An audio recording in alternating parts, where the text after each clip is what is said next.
Bueno, perdón, hola a todos. Otro domingo más de historias que contar.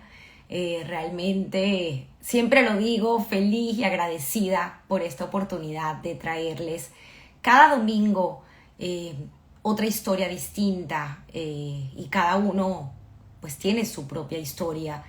Y esta vez tenemos de invitados a los hermanos Ossers, que por ahí me dijeron, falta Rodolfo, son tres hermanos, los tres ingenieros civiles, y pues quien haya estudiado ingeniería civil en Venezuela, en la Universidad Central de Venezuela, seguramente pues ha tenido la oportunidad de haber estudiado del libro de geometría de Henry Ossers. Así que el profesor Henry Ossers, quien no lo recuerda. Aquí voy a proceder a la invitación. Hoy tendremos un programa un poco distinto porque vamos a hacer el live con Miguel y con Tomás, que en otro lado del mundo, porque uno está en Venezuela y el otro está aquí en Miami. Ya practicamos, espero que la, la práctica tenga resultados y pues la conexión sea rápida. Estoy aquí ya haciendo la invitación y bueno, de verdad que agradecida con todos por acompañarnos. Aquí ya está Tomás. Hola Tommy, Hola, buenos días. muy buenos días. Vamos a esperar que tu hermano pueda entrar. Y aquí pues saludando a la audiencia que poco a poco se están conectando y fascinados con esta historia, porque pues obviamente hacen un trabajo. Aquí está Miguel. Miguel, gracias nuevamente. Aquí los hermanos checos, que de una forma muy jocosa y divertida realizaron un Zoom de cocina checa en Perfecto. pandemia. Así es.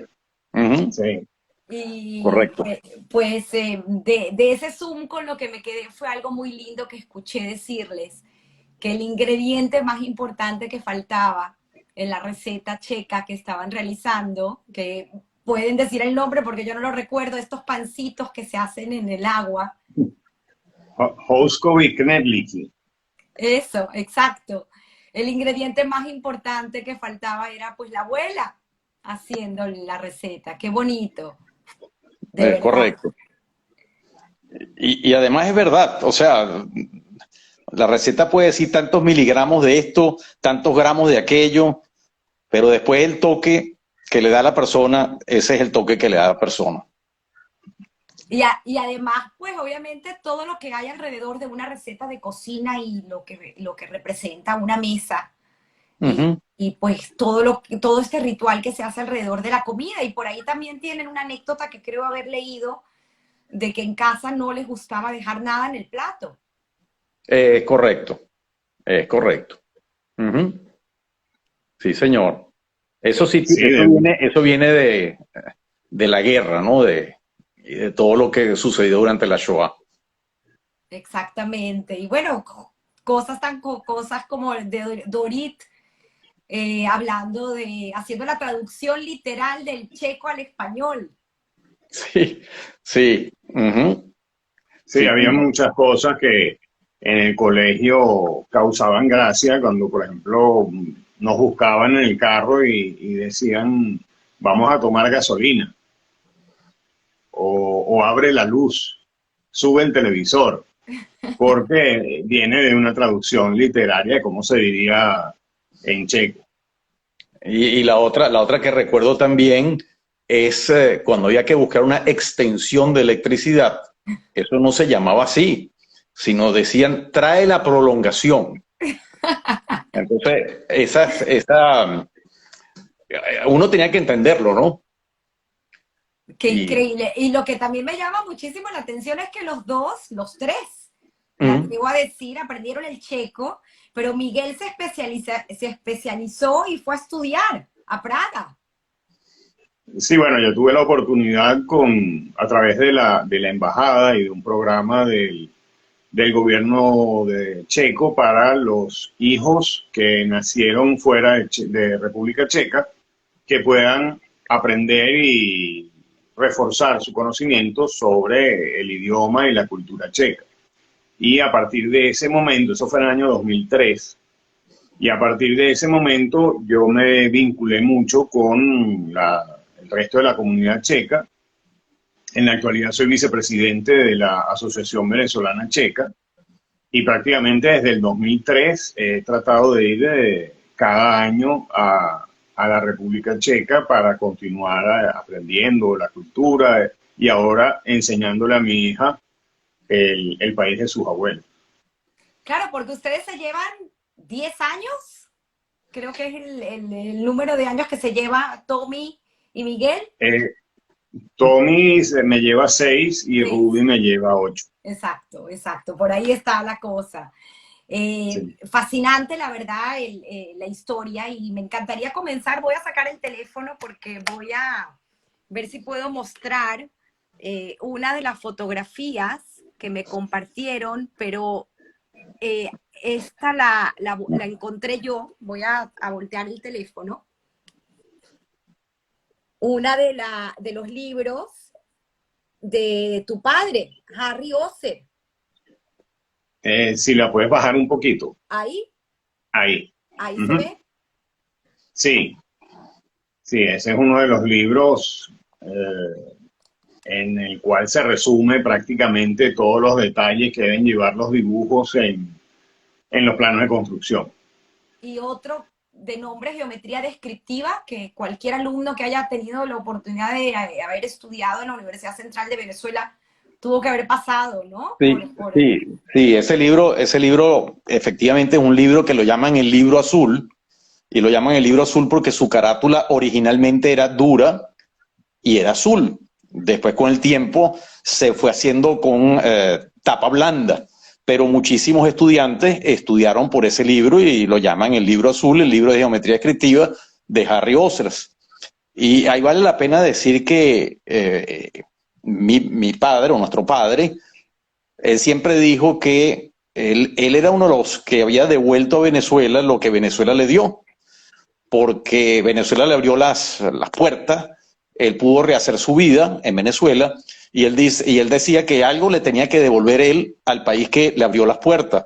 Y él dijo, bueno, yo le devolví mucho, porque yo le devolví más de 45,000 ingenieros civiles que preparó en la Universidad Central de Venezuela.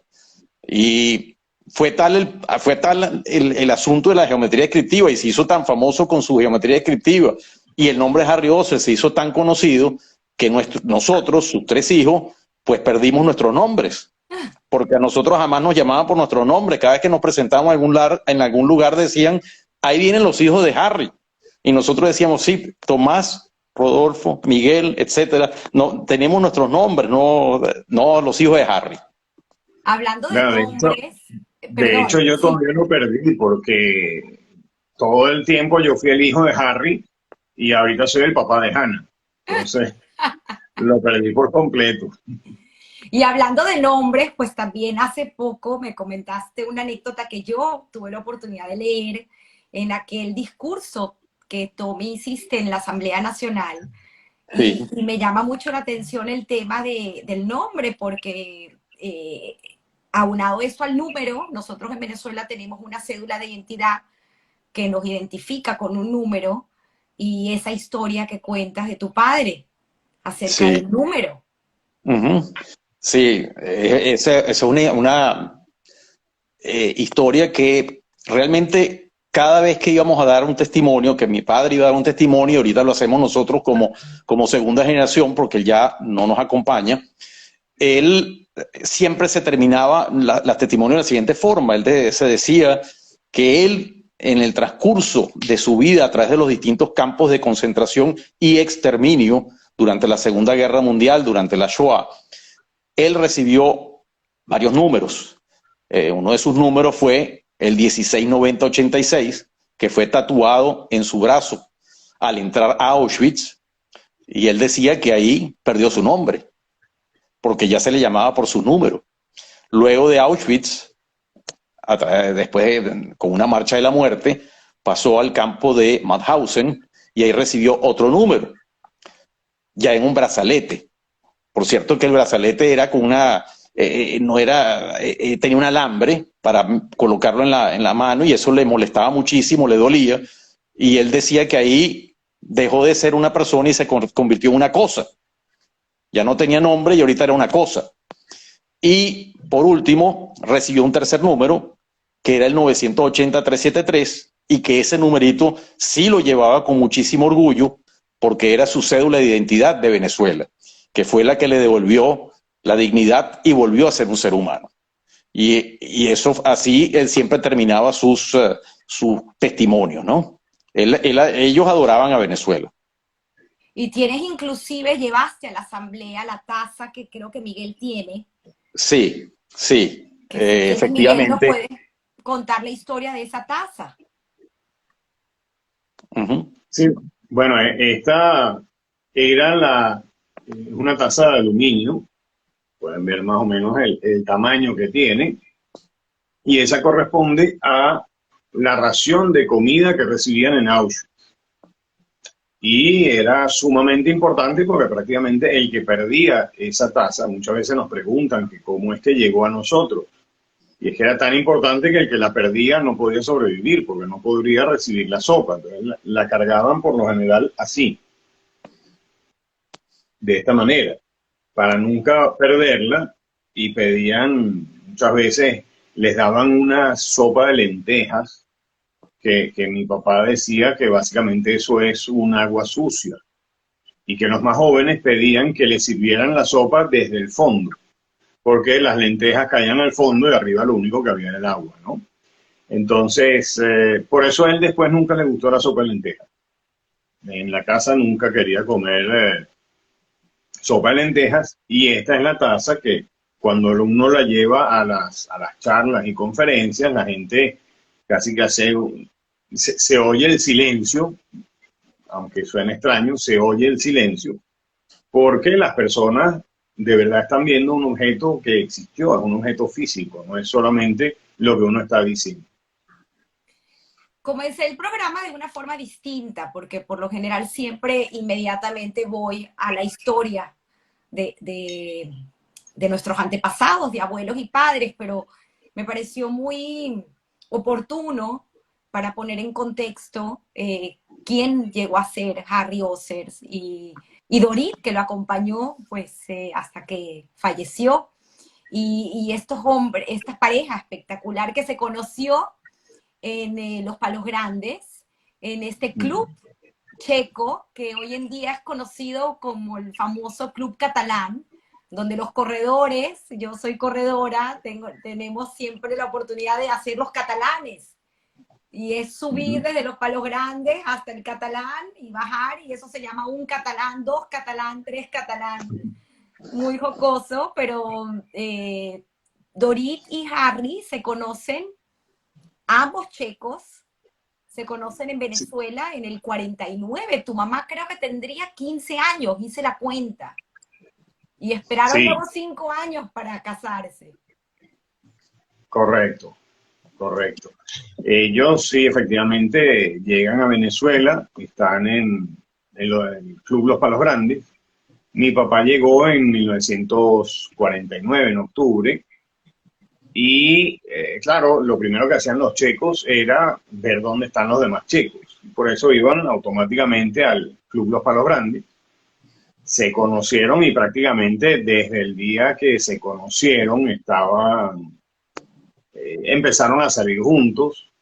Tan así que si le preguntabas a mi mamá y mi papá cuántos años estuvieron saliendo juntos antes de casarse, mi papá decía 5 años y mi mamá decía 6. Porque el primer año mi papá no lo contaba. Pero sí, desde el primer día se conocieron. Aquí voy a volver a sacar mi teléfono y voy a utilizar, a ver si se ve bien.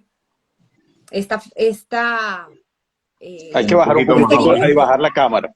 Ajá. ¿Ahí? Sí, correcto, correcto. Esa es una acuarela que pintó una señora en el campo de Terezín en 1943. Y bueno, finalmente llegó a nosotros. Esa es mi mamá en el campo de Terezín. que me parece muy interesante porque hablar de Teresín, tuvimos a Andrea Matis y tuvimos también a Ariana Neumann, que les comenté que tuve el privilegio de poder entrevistarla después que sacó su reciente libro con la historia de Hans, a quien tu padre pues llegó a conocer porque era de estos grupos de checos. Ujú. Inclusive les hice la pregunta, si quién sabe si en esa intimidad con estos amigos checos él llegaba a decir que él era judío, porque era cosa que no hacía públicamente. Pero bueno, la historia de Teresín es increíble porque fue uno de los eh, pocos campos, por llamarlo así, donde la vida cultural dentro del campo era algo importante, obviamente por eh, muchas razones que sabemos que les interesaba pues a ellos prevalecer en el mundo, de que los trataban bien y esto era un campo de no de exterminio sino de trabajo, y creo que inclusive la Cruz Roja llegó a ir a Teresín y hay este famoso episodio donde la orquesta, porque había muchos músicos, pintores de alto nombre, luego finalmente después de ese día que hacen esta filmación ellos terminan falleciendo en Auschwitz todos. ¿Y tu mamá fue parte del coro? Mi mamá participó en el coro de Brundibar. No, no puedo afirmar que estuvo el día que se hizo la visita de la Cruz Roja en el coro. Lo que sí comentaba, que el día que hubo la visita, a ellos, bueno, remodelaron todo el campo, lo pusieron bonito, les dieron sus libretas de ahorro, porque en el campo de Teresín había moneda, papel moneda, para que a la Cruz Roja se le dijera que es que los judíos no estaban presos, sino a ellos se les pagaba por su trabajo. Esto Entonces, me impresionó en los billetes. sí, esos son los billetes del campo de Teresín, Y y con les Moshe dieron cargando las las tablas. tablas. Sí. Y Impresionante. entonces a ellos les dieron unas latas de sardinas, y ellos, los niñitos, tenían que en algún momento, cuando esté la Cruz Roja, ir donde el director del campo y decirle, oye, tío Rom, otra vez sardinas, qué bien. Y claro, cuando se fue la Cruz Roja, les quitaron todas las sardinas y quitaron toda la decoración que se hizo en el campo. De hecho, si uno va hoy en día a Teresín, le muestran un baño en el cual se ven los lavamanos y todas las piezas, tal como si se hubieran puesto casi que hace un año. Y en realidad nunca la llegaron a usar. Fue solamente para el show de la visita de la Cruz Roja. Y hablando de baños, también tienes una historia que tu mamá contaba de la letrina. Sí, ella llegó un momento que tenía miedo de ir a las letrinas, porque en una ocasión ella fue, abrió la puerta de la letrina y de la letrina cayó una señora mayor que había muerto en la letrina. Entonces ella le daba miedo después de ir sola a la letrina, porque también estaban tan acostumbrados a la muerte alrededor, que en una ocasión estaban jugando lo que aquí sería la rueda rueda o algo así, y estaban jugando y una señora saltó de un tercer piso a un edificio y cayó al lado de ellos. Y la reacción de ellos no fue de sorpresa o susto, sino más bien, mira, aquí cayó esta señora, vamos mudando un poco hacia la derecha, unos metros, y seguimos jugando. Este, es lamentable, pero es una realidad. Fue la manera como ellos crecieron en ese momento, ¿no? Y era lo que tenían alrededor. Tommy, me encantaría ahora sí hacer ese viaje al pasado para entender un poco la familia, de dónde venía Harry, cómo se vivía en ese momento y en qué circunstancias entraron en Teresín. Ok, bueno, la familia de nuestro padre, Harry Osres, ellos vivían en Praga, es su ciudad natal, vivían en una familia padre, Rodolfo, que sería nuestro abuelo, María, que sería su mamá, nuestra abuela paterna, y su hermana Sonia, con otro grupo de familia. Él nos contaba que él vivía en una parte de Praga que era bien acomodada, ellos estaban bien acomodados en Praga y vivían en una situación bastante buena. Él nos contaba también que él asistía a un colegio en donde iban muchachos judíos y muchachos no judíos. La vida en ese colegio era perfectamente normal, él la llamaba normal, no había ningún problema entre los judíos y los no judíos, e inclusive se daba clases a los judíos por un lado y a los no judíos por otro lado, los separaban para darle clases de religión, y que nunca hubo ningún problema entre ellos. Él contaba que dentro de su colegio, en realidad, habían 2 niños y medio judíos. Él siempre utilizaba su humor negro para contar las cosas, y él decía que el humor negro fue lo que lo ayudó a sobrevivir los campos de concentración y exterminio. Y uno le preguntaba, ¿cómo que 2 niños y medio? ¿Por qué es eso? Y él decía, muy sencillo, porque los 2 niños judíos eran de padre y madre judía, mientras que el medio era de padre judío y madre no judía. Para él eso era un muchacho judío, medio judío. Y quiero aquí saltar un poquitico hacia el final de la guerra, porque es importante este punto aquí de este muchacho medio judío, que cuando ellos regresan a Praga terminando, y aquí repito, hago un salto, cuando ellos regresan a Praga, que se encuentran la familia, no voy a entrar en el detalle de cómo se encontraron, etcétera, pero cuando se encuentran la familia, la mamá de este muchacho medio judío le dice a la mamá de mi papá, fíjate lo que es la vida. Tu hijo, que es judío, padre y madre judía, sobrevivió. Mi hijo, que es medio judío, no sobrevivió. En ese momento, mi padre se sintió culpable y dijo, ¿cómo es posible que yo sí sobreviví y este otro muchacho no lo logró? Eso es parte, digamos, de lo que él sentía cuando regresó a la ciudad de Praga. Pero volviendo a Praga, él, estando en este colegio, nos contaba que se vivía con temor dentro de la ciudad porque se sabía que tarde o temprano algo iba a pasar allá. Y efectivamente un día recibieron una notificación en la cual tenían que iban a ser transportados al campo de Terezín, en donde también estuvo mi mamá, pero ellos no se llegaron a conocer ahí, ¿ok? Ellos se conocieron en Venezuela, tal como se dijo. No quita que se hayan visto en algún momento, pero por supuesto, nada que ver. Había una diferencia de edad importante, sí, para ese momento. Sí, tu mamá tendría 7 años y tu padre, sí, ya tenía... Sí, porque él hizo su bar mitzvah y inmediatamente después de la bar mitzvah entró al campo de Terezín. En el campo de Terezín estuvo varios años, ¿ok?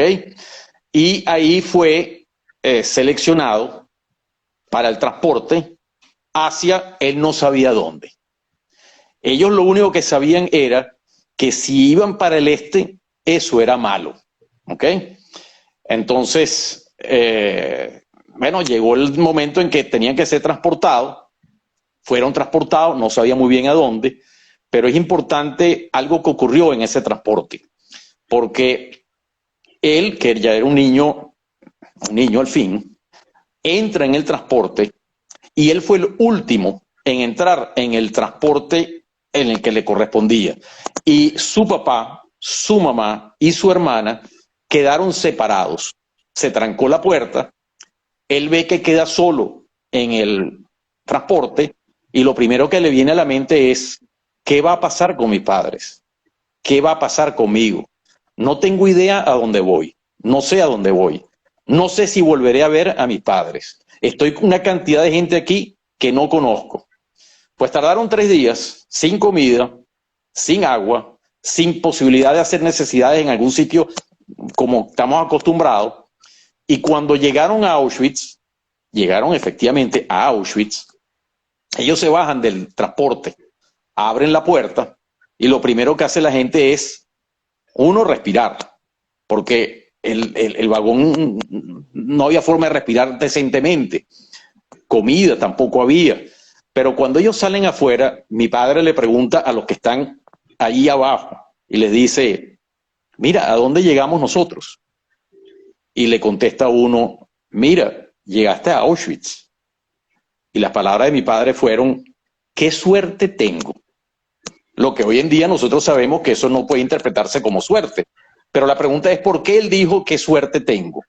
Porque ellos no conocían Auschwitz. Ellos no habían oído nada de Auschwitz. No sabían que eso existe. Ellos lo único que sabían que existía era Treblinka. Y sabían que Treblinka es un campo de exterminio. Y entonces ellos dicen, bueno, tengo suerte porque no fui a Treblinka. Y después le dijeron, mira, esto es Auschwitz, esto no es que tienes suerte, llegaste a Auschwitz. Y bueno, para hacer un poco la historia un poco corta, y le dicen, dentro de unos días que están por allá, le dice, mira, tú ves las chimeneas, tú ves ese humo que sale por ahí. Bueno, por ahí tú vas a salir dentro de poco.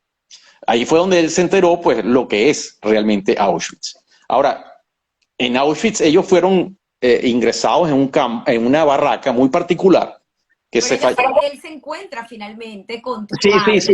Y cuando hay algo que leí que me pareció muy, muy interesante, el tema de las maletas, que él se sentía tan mal que había dejado las maletas atrás. Y al final, correcto. Pues, sí, es correcto, porque él entró con las maletas en ese vagón. Y entonces cuando abrieron las puertas, él saltó rápido para buscar a la familia y dejó las maletas en el vagón. Y se sentía culpable de haber dejado todas las pertenencias, las pocas pertenencias que tenían, las habían dejado abandonadas y era su culpa. Él sentía, bueno, yo tenía que ser responsable de las maletas y las abandoné. Y él mismo cuenta y dice, igual no hubiese importado, porque igual nos las iban a quitar, no íbamos a tener nada. Así que, digamos, la culpa pasó, se le fue diluyendo en el tiempo después que se dio cuenta que igual no iban a poder hacer nada con las maletas porque se las iban a quitar. Pero lo que yo quería comentar es que ellos fueron ingresados, porque eso es muy particular, en una barraca que se llamaba Familienlager. Y esa era muy particular porque las familias ahí estaban juntas, ¿ok? Aunque no estaban tan juntas que vivían como una familia, sino que estaban los hombres por un lado, las mujeres y los niños, pero mantuvieron las familias. Y cosa muy particular. Eran checos, ¿correcto? Eran los bueno, sí, estaban los checos, ¿ok? Lo que es interesante es que no le cortaron el pelo. Eso no lo decía él, no le cortaron el pelo. Y él nos comentaba que no estaba muy claro el por qué estaban en esa barraca y por qué era la situación como estaba. Después pensaron que tenía que ver algo porque los iban a dejar ahí por si acaso venía la Cruz Roja para que viera la parte que no los trataban tan mal, o sea, hacer el mismo show que se hacía, el mismo montaje que se hizo en Terezín. Ahora, la Cruz Roja jamás vino, ¿ok? Vamos, para hacer la historia corta, no vino nunca la Cruz Roja nunca vino. Y en esa barraca, tal como se dijo, había checos y ahí hizo amigos, que para hacer la historia un poco corta, no hacerla tan larga, esos amigos después vinieron selecciones, etcétera, que las hizo el mismo Mengele, y él seleccionó de ahí 100 muchachos, que hoy en día se les conoce como los Birkenau Boys. Y esos Birkenau Boys se mantuvieron de una cierta forma unidos hasta que terminó la guerra, fueron liberados. Y se reencontraron no hace mucho. Hace algunos años atrás decidió uno de ellos buscarse alrededor del mundo donde estaban estos Birkenau Boys y efectivamente se fueron buscando uno al otro y se encontraron alrededor de 50. Y hasta en YouTube está Un documental, ayer Un tuve la documental, oportunidad de verlo y sale sí, su padre. están ahí, correcto, correcto. Y claro, dentro de esa historia de él, de su tránsito por Auschwitz, hay algunas historias muy importantes, que es que muchas personas nos preguntan, bueno, ¿y cómo él sobrevivió eso? ¿Cómo hizo él para sobrevivir eso?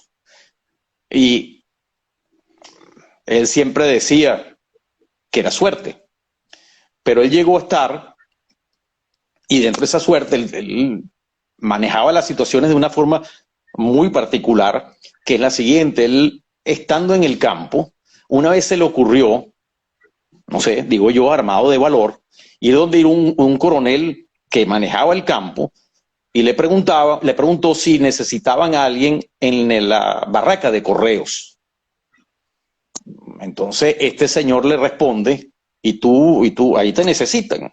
Él se atrevió a decir que sí, sin saber nada, por supuesto, se atrevió.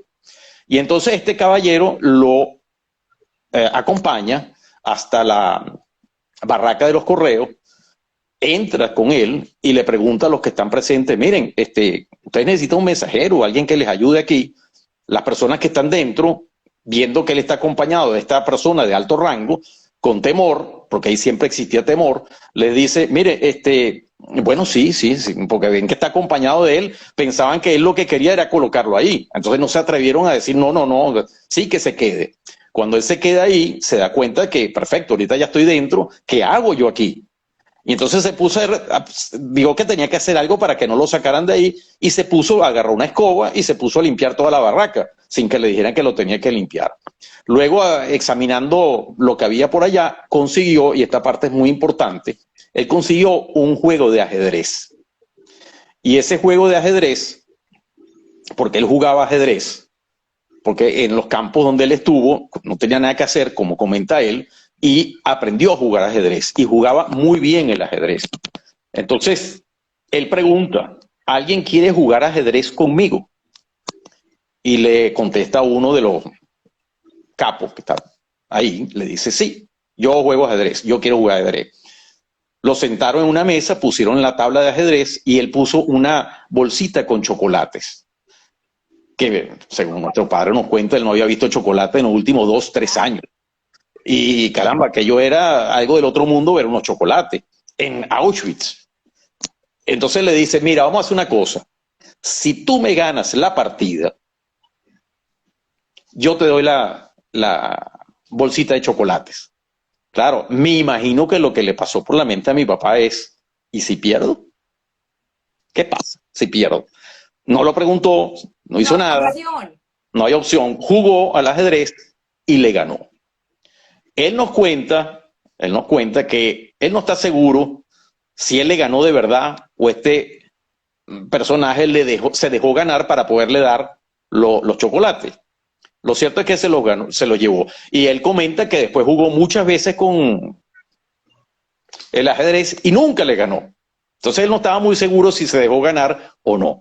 Pero en fin, después se hizo muy amigo de todos estos personajes que estaban dentro de la barraca de los correos, y más bien se convirtió en un protegido. Y estos señores lo protegieron hasta el final de su estadía en Auschwitz. Él también, dentro de esas barracas del correo, él sufrió un accidente. Él sufrió un accidente porque limpiando los armarios se cayeron y le cayeron en el pie y le rompieron en la carne del pie y el pie como tal, y él cuenta que se veía casi hasta el hueso de la herida que tenía. Lo llevaron al hospital, o lo que él dice que se llamaba hospital, porque no había ningún hospital, lo que llamaban ellos hospital, y le hicieron una cura con una venda con papeles. Y dentro de, ya él casi con esos papeles encima, hubo una nueva selección por parte del ángel de la muerte, John Mengele, y él decía, caramba, si me ven así, voy a ir directamente a la cámara de gas, porque ya no sirvo para nada. Entonces, cuando ellos, el doctor Mengele siempre mandaba a bajarse los pantalones. Entonces él aprovechó esa situación para bajarse los pantalones hasta los tobillos, con lo cual obviamente caminaba mal. Se quitó todas las vendas de la herida, tapó la herida con el pantalón, o cuando estaba abajo se tapaba la herida, y caminaba mal. Cuando llega donde el doctor Mengele, obviamente lo que piensa es, bueno, claro, este está caminando mal porque así no se puede caminar. Y no pudo ver la herida. Y esa fue la razón por la cual no fue seleccionado para las cámaras de gas y se salvó. O sea que, digamos, fue su segunda oportunidad en la cual uno podría decir que se salvó, porque la primera era el ajedrez, con lo cual se pudo quedar en la barraca con esta gente que lo protegía, donde comía de una forma mejor, y en la otra porque Mengele no lo llegó a seleccionar, y esa fue como su tercera selección que estuvo con Mengele, y logró sobrepasarla, ¿no? Este periodo, perdón que te interrumpa, pero me parece muy interesante porque eh, hasta el 45 pasa como 4 o 5 meses donde pasan muchas cosas. Sí. En esta liberación que al final tu padre dice, nadie me liberó, yo me liberé. Eso es correcto, es correcto. Pero vamos un momento a escuchar a Miguel, porque en paralelo estaba también sucediendo Dorit con su familia entrando también en Auschwitz. ¿Cómo fue y cómo ellos lograron salir? Porque también es muy, muy interesante el cuento de ser los abuelos, tener esta profesión, ambos como ingeniero eléctrico. Sí, sí, por la parte de mi mamá, ellos mi mamá nació en Brno, la segunda ciudad más importante de Checoslovaquia en aquel entonces, y les llegó un día una notificación que básicamente ya la esperaban, ya sabían que en algún momento les iba a llegar la notificación de ir a Terezín. Para ello les dijeron que tienen que agarrar 2 maletas y solamente pueden poner lo que puedan colocar en esas 2 maletas.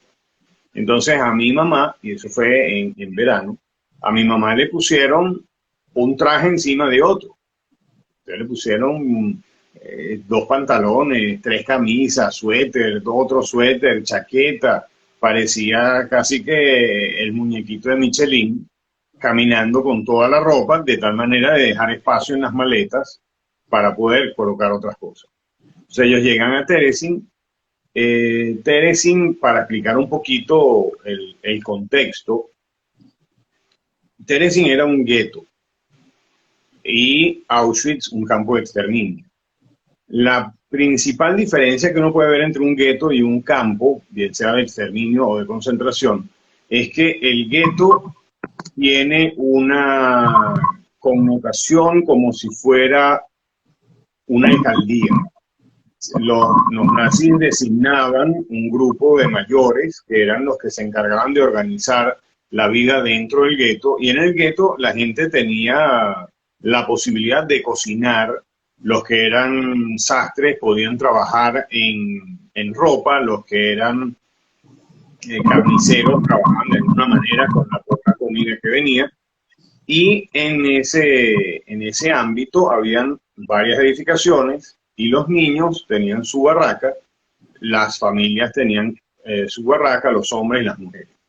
Mi mamá logró, aún con la edad que tenía, entrar en la barraca de las mujeres. Y claro, eso creó gran tensión entre las demás mujeres, porque decían, ella es una niña, si la descubren aquí, vamos a tener problemas todos nosotros. Entonces, al principio hubo una serie de rechazo y tuvieron que lidiar con eso. Y por la parte de mi abuelo, él era ingeniero electricista y tuvo la oportunidad de ayudar en la reparación y el mantenimiento de instalaciones eléctricas.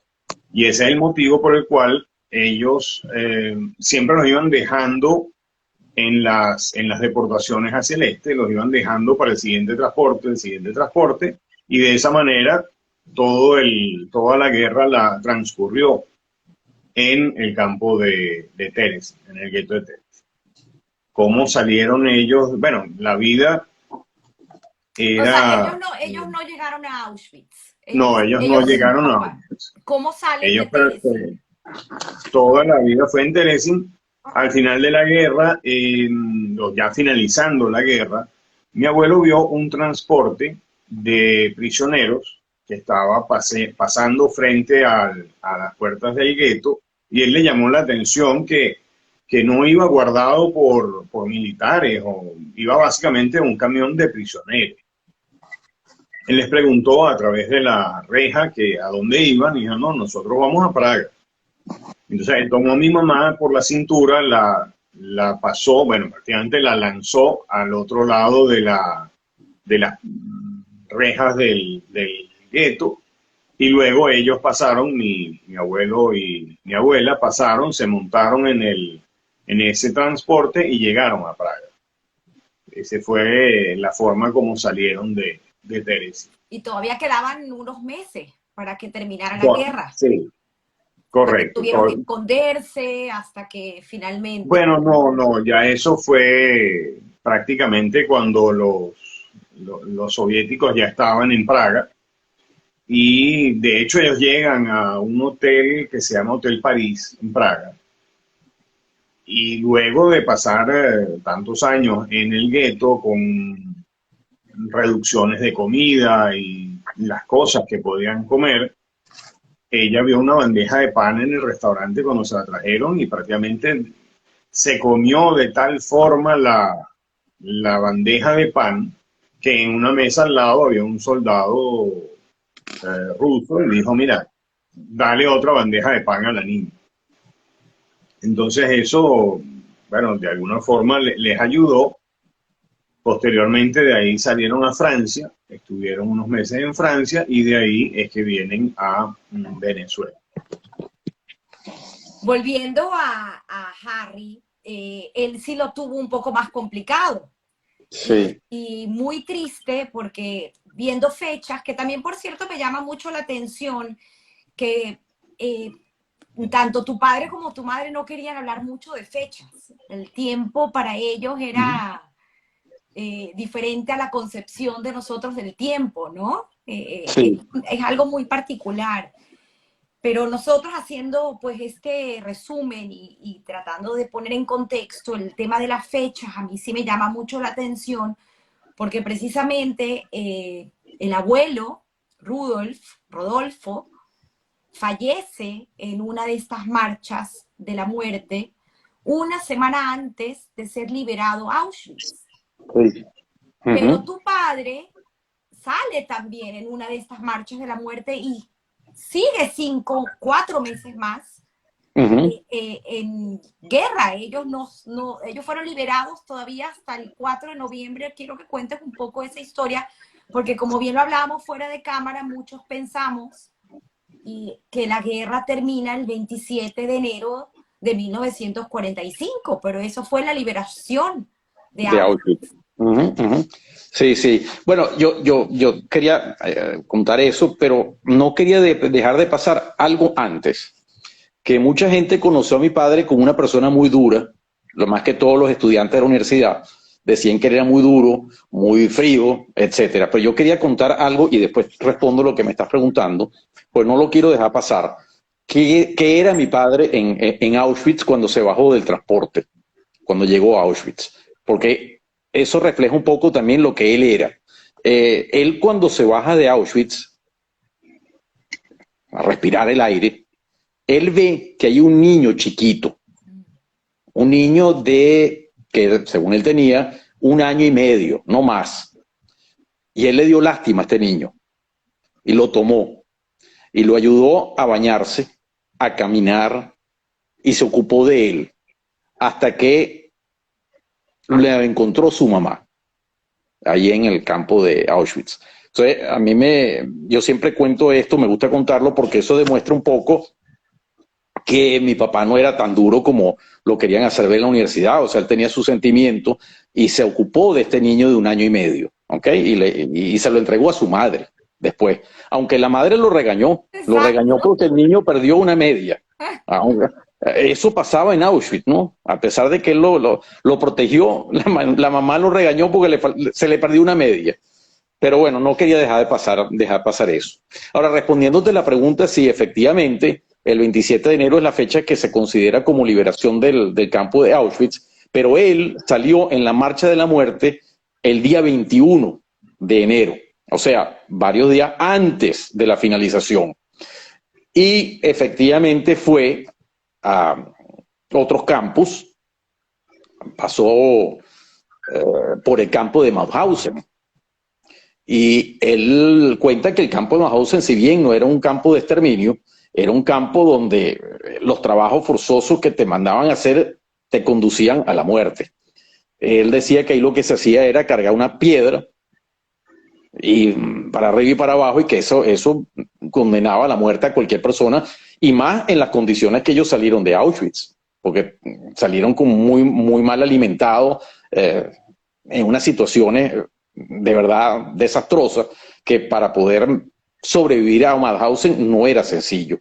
Allí estuvo unos meses y luego es transportado a otro campo de concentración que se llama Gunskirchen.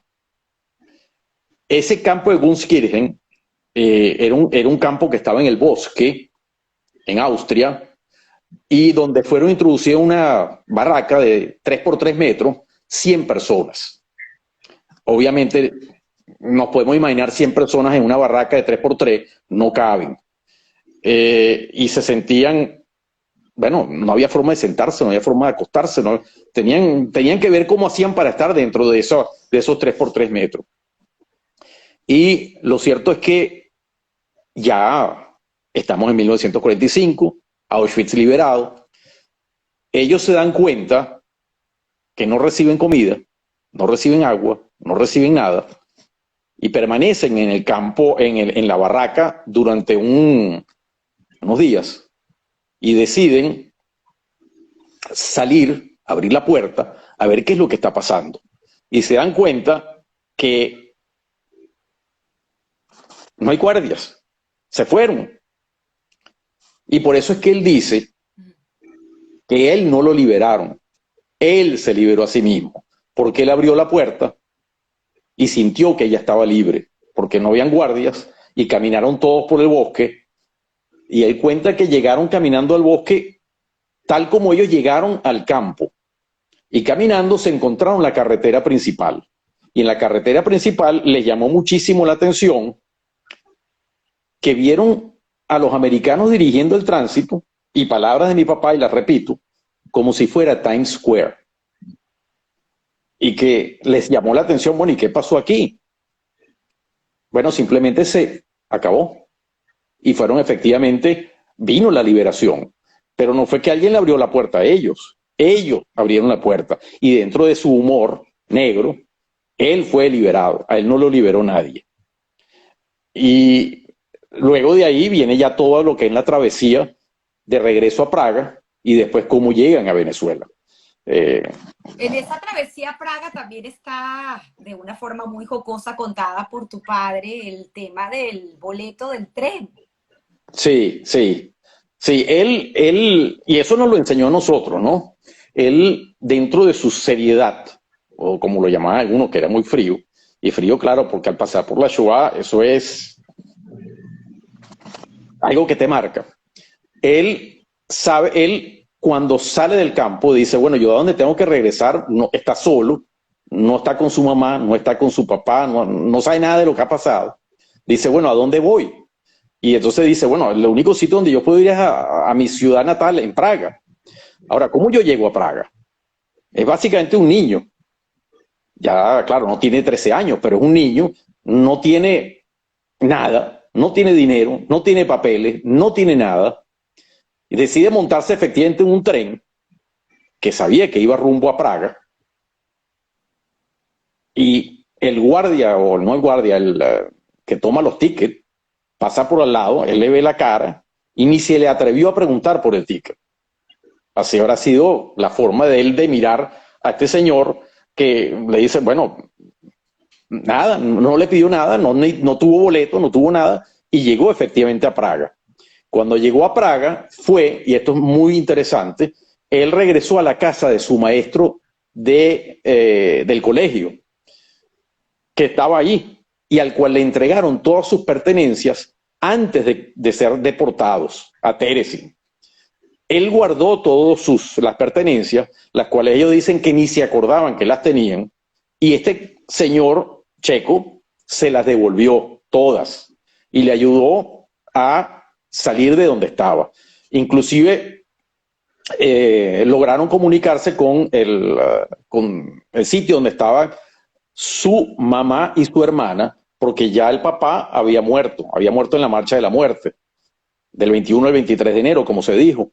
Y ellos estaban en Bergen-Belsen. Y él les escribió una carta al comandante, y el comandante le dijo, sí, aquí está la mamá y el papá, la mamá y la hermana, y él pidió que por favor se los regresara a Praga porque él los necesitaba. Llegó una comunicación de este señor, y efectivamente, en la tarde de ese mismo día, se pudo encontrar con su mamá y su hermana. Y después se enteraron pues que el papá ya no iba a regresar, porque había sido asesinado en la marcha de la muerte. Y después viene, digamos, la parte para ir a Venezuela, ¿no? En el 49, 48, sí. 49, claro, ellos se dan cuenta que viene el comunismo, que están los rusos, ellos no quieren quedarse, vivir por segunda vez, como lo decía tu padre. Sí. Él lo decía, cuando ellos vieron que se acercaban los comunistas, él dijo, yo no voy a vivir dos veces la misma vivencia. Y entonces deciden que tienen que emigrar. Sin embargo, ya mi tía, o sea, la hermana, se había casado en Praga y había partido a Venezuela. Y ahí fue que escriben para ir a Venezuela. Sin embargo, una historia muy, muy interesante de por qué Venezuela, ¿ok? Cuando ellos están viendo a qué país ir, ellos buscaron países que otorgaban visas. Y los países que estaban otorgando visas eran Ecuador, Cuba y Venezuela. Ellos no conocían ningún país de estos, ¿ok? Y preguntaron, mira, ¿qué es Cuba? Y le dijeron, eso es una isla. Entonces mi papá dice, no, pero si es una isla, eso no es como República Checa. Hoy en día República Checa, Checoslovaquia en aquel momento. Eso está rodeado por agua y en Checoslovaquia pues no hay mar. No, eso no se parece a mi país. Le dijeron, Ecuador. Le muestran algunas fotos postales de Ecuador y entonces él dice, bueno, Ecuador tiene montañas, tiene mar, un poco más parecido, pero tampoco es como mi país. Y le muestran una fotografía de Venezuela. Y la fotografía que le muestran de Venezuela es el Pico Bolívar. Todo nevado, blanquito, muy bonito. Y él dice, caramba, esto sí se parece a Checoslovaquia. Un país donde hay montañas, un país donde están nevadas. A él le fascinaba esquiar en nieve y dijo, este país sí es el que se parece a mi país. Para allá es que hay que ir, a Venezuela. Por supuesto, lo único que conocía es eso. Cuando llegó a Venezuela, lo primero que hizo fue preguntar, ¿dónde queda el Pico Bolívar? Yo quiero ir a esquiar. Y ahí le dijeron, no, pero es que no, caramba, no, usted no puede esquiar allá. Eso es una montaña que se escala. Ahí fue que se dio cuenta que el Pico Bolívar no es lo que él se imaginó. Sin embargo, ya estaba en Venezuela y muy felizmente en Venezuela. Increíble esa historia. Y inclusive creo que comentamos que sí llegaba a haber un ski resort en el Pico Bolívar. Sí, eso lo puede contar mejor Miguel, no sé si tiene alguna foto de esa. De hecho, en Venezuela, en los años 60 creo que fue, se hicieron 2 competencias internacionales de esquí en el Pico Humboldt. Wow. Y la persona, ya que estamos mencionando, nos salimos un poco, pero ya que lo mencionamos, la persona que llegó en tercer lugar era un checo que también vino a Venezuela. Yo quería mencionar, no puedo dejar de pasar, viendo un poquito los comentarios que nos escriben, que decían que los comunistas son lo mismo, etcétera. Si nos adelantamos un poco en el tiempo, en el año 68, cuando fue la ocupación de Praga, una expresión que me llamó mucho la atención, una señora que hizo fue, 2 veces vimos llegar los tanques rusos con lágrimas en nuestros ojos. los tanques fueron los mismos, pero las lágrimas eran diferentes. Hacía referencia a la llegada de los rusos en el año 45 y la llegada de los rusos en el año 68. Los tanques eran los mismos, en una ocasión las lágrimas eran de alegría y en la otra las lágrimas eran de tristeza. Qué fuerte, es así. El, el tema del Pico Bolívar, pues obviamente es muy jocoso la manera como deciden llegar a Venezuela, pero Dorita y su familia también tienen una historia inclusive que podríamos llamar suerte, porque según leí aquí, en el momento donde deciden finalmente emigrar a Venezuela, ya contarás por qué deciden Venezuela, tu mamá es la que pide, siendo aún una niña, que ella quiere hacer un crucero y que ella quiere ir en barco y no en avión. Sí, ellos en el año 49, cuando consiguen la visa para ir a Venezuela, mis abuelos tenían planificado ir en avión y casi que ya tenían comprado el boleto y mi mamá insistió que, que nada, que ella no quería ir en avión, que ella quería ir en barco. Y tanto fue que insistió que Wow. fueron en barco y posteriormente se enteraron que el avión en el que iban o el avión que cubría esa ruta, se estrelló en las Azores. Es impresionante, la verdad. Suerte, no sabemos, pero el destino. Suerte. Y llegaron a Venezuela estas dos personas maravillosas, que como lo dijimos en el principio del programa, a pesar de haber tenido estas vidas cercanas en Checoslovaquia, llegan a Venezuela y no se conocen, y se conocen en este club de los Palos Grandes y forman esta bella familia con estos tres hijos, Rodolfo, Tomás, más bien conocido como Tommy, y Correcto. Miguel.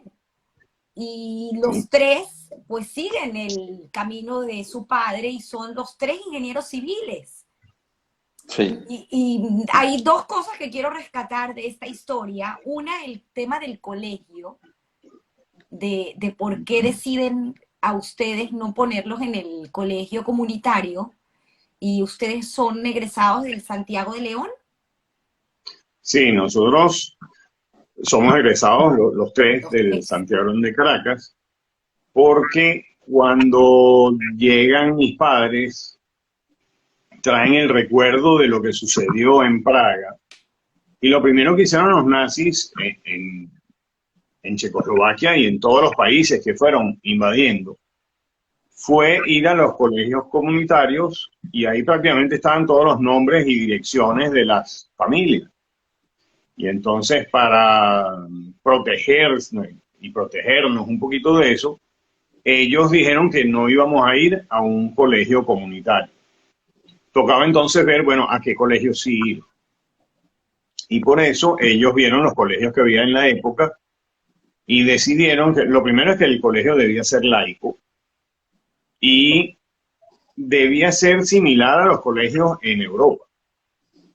Y en esa época en Venezuela muchos colegios eran casas que se prepararon para trabajar como colegio y habían algunos colegios que tenían una infraestructura, un edificio, salones, como los edificios que hay de colegios en Praga. Y buscando que sea un colegio laico, bueno, quedó el Santiago de Caracas. Posteriormente los hijos de mis sobrinos, los hijos de Tomás y Rodolfo, ellos sí ya fueron a colegio comunitario. Y lo otro que estabas preguntando, bueno, el motivo por el cual fuimos al colegio es porque era laico y era una estructura. No, es increíble. Y ingeniero civil, al fin. Esa historia también me parece que hay que contarla, porque cómo llega tu padre en esas circunstancias, eh, habiendo podido terminar el bachillerato creo que hizo hasta 5 años en uno, fue una cosa impresionante, pero cómo llega a Venezuela y se inscribe en la Universidad Central de Venezuela un checo para estudiar ingeniería civil, sin tener el Sí, idioma. bueno, a él cuando llega, bueno, inclusive antes de salir de Praga, a él le dijeron, tú vas a Venezuela, un profesor le dijo, porque él terminó el gymnasium, que es el bachillerato, en la República Checa, en Checoslovaquia. Llega a Venezuela ya con su título de bachiller y evidentemente tiene que hacer reválida algunas materias. Le dijeron, tienes que revalidar lengua, historia y otra materia más, que no recuerdo en geografía. Y cuando él salió de Praga, le dijeron, tú vas a Venezuela, llévate un libro de Simón Bolívar, porque en Venezuela Simón Bolívar es importante. Entonces, él comienza a hacer su examen en 3 meses, aprende más o menos el español, va a hacer el examen y debía ser un examen de 3 idiomas. Bueno, un poquito de inglés, un poquito de alemán y el checo. No había nadie que pudiera hacerle un examen de checo para ver si habla checo. Entonces dijeron, bueno, esa es su lengua materna, la debe saber hablar bien. Pues tenía que conocer, en aquel entonces pedían que fueran 3 idiomas de raíz diferente. Entonces, el checo es eslavo, pero no había quien lo evaluara. Entonces dijeron, bueno, esa se la sabe. Y cuando le tocó hablar de Simón Bolívar, bueno, comenzó a leer o a decir lo que leyó en un libro europeo sobre Simón Bolívar, que si él era pequeño, era mujeriego, le gustaban las fiestas, entonces ya déjalo así, está bien si sabe de historia. Entonces así él entra en la universidad y una cosa que le ayudó mucho más adelante es que cuando empezó a ver en ingeniería la parte de dibujo, por lo que explicaban en dibujo, él ya todo eso lo había visto en el gimnasium en Europa. Y es por eso, de ahí es que sale que él se gradúa, empieza a dar clases en la universidad y él crea el departamento de dibujo en la Facultad de Ingeniería, porque incluye algunos procedimientos que él vio en Europa y que son diferentes aquí. De hecho, hay un concepto que es el de recta tapada, en descriptiva, que es un concepto que viene de cómo se hacían los dibujos en Praga. ¿Utilizaron los 3 el libro de su padre para estudiar ingeniería? Sí. Sí. Wow. Uh-huh. De hecho, él fue el que nos dio descriptiva y nos enseñó la geometría descriptiva, pero nosotros no éramos evaluados por él, sino entrábamos para ser evaluados en otra sección, de forma tal que no era él quien evaluaba. Era otro profesor, no era él. Para que no estuviera secado. Exactamente. Qué increíble historia. Los que conocen a los hermanos Ossers y los que no los conocen, pues para decirlo en este live, usted es presidente y director actualmente de Yad Vashem Venezuela. Correcto. Que es el organismo, por llamarlo así, encargado de contar y de divulgar. Primero, esto también me parece interesante para saber cómo que se forma este organismo y qué es lo que hace el organismo hoy en día, porque creo que ha variado en el tiempo el objetivo del mismo y es el que ustedes pues precisamente realizan hoy, que es el de difundir la historia del Holocausto para que no se vuelva a repetir, pero comenzó un poco distinto, creo que en el 83 con tu padre, y si quieres, Tommy, cuéntanos esa historia cuando te llevan a esa primera reunión. Sí. Bueno, la historia de cómo, por lo menos voy a hablar de la historia mía en particular, de cómo llegué yo al Comité Venezolano Yad Vashem, es que nuestro padre luego que fallece nuestra madre, él le tocó la fibra de querer contar lo de la Shoah, pero todo el tiempo. Él se metió eso en la cabeza, que ahorita sí quería contar. No es que no lo contaba, pero ahorita lo quería contar definitivamente, escribir, quería sacar todo lo que tenía por dentro de la Shoah. Y entonces un día fue invitado por el señor David Israel, que para descanse, al Comité Venezolano Yad Vashem.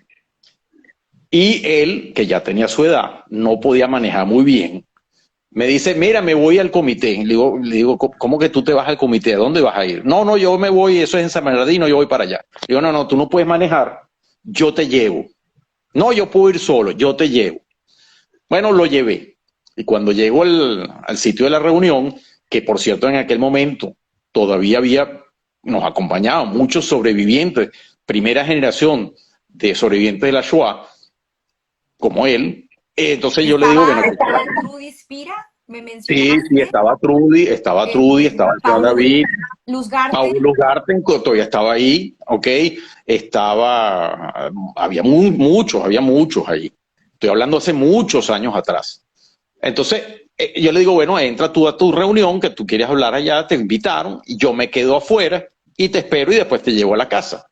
A lo que el señor David me dijo, no, ¿y a dónde vas tú? Y le digo, bueno, no, porque la reunión no es conmigo, a mí no me invitaron a la reunión. Y él me dice, no, quédate aquí también porque esto tú tienes que oírlo. Es importante que tú lo oigas. Bueno, yo me quedé ahí en esa reunión y empezaron ellos a conversar sobre lo que tenía que hacer el comité como tal. Pero para los miembros del comité, que eran sobrevivientes todos, primera generación, ellos entre sí se contaban sus historias. Que a mí me pasó esto, que a mí me pasó lo otro, etcétera, etcétera. Yo viví así, esto ocurrió en este campo, en el otro, etcétera. Y claro, yo me quedé, yo estuve escuchando eso y en una de esas yo impedí que quería intervenir, porque algo me llamó la atención, que me preguntan ahorita, no recuerdo qué, pero algo me llamó la atención e intervine.